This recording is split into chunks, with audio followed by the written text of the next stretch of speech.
Hey you guys. Hey, I've been out on my walk this morning through the forest and check out what I found, you guys. It's a pretty cool score. I found a matching set of Sitka blacktail deer horns, and a lot of times those deer, you can see the deer trail I'm on right here, and they just walk these trails and they just throw their horns off. It's kind of crazy. I've actually seen them do it in life where they kind of cock their head and they'll just flip their head and the horn will fall off, sometimes both of them. And normally when you find deer horns, you'll find one and then you'll find the other one within just a few feet of each other.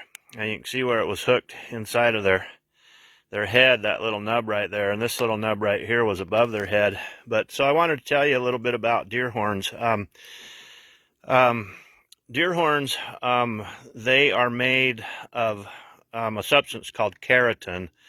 Basically, it's the same substance that our hair or fingernails is made of, and it hardens into actual bone. And then what happens when the deer are growing their horns is they'll come into a stage called velvet, and they'll actually grow horns, and then they'll have a thin layer of looks like almost carpet. It's called velvet, and what that velvet does is it's full of blood and nutrients and air, oxygen, and it will go up the entirety of the entire horn. And what it does is it basically transfers nutrients to the horns so that they can grow.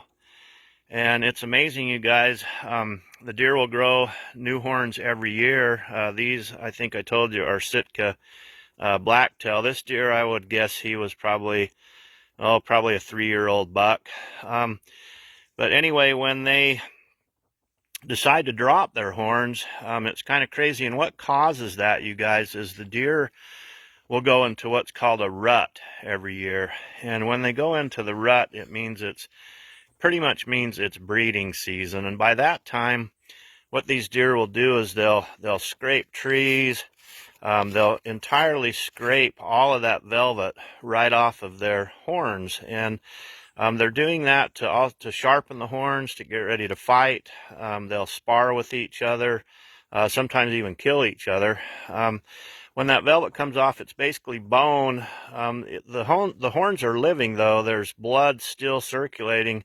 You can see kind of that vein right through the center of that horn. So the bloods are really living. And what causes these deer to drop these horns is after the rut is over and the fighting season's over and they've mated and they've carried on their future, what happens is the deer, they lose their testosterone flow, so their testosterone goes way, way down.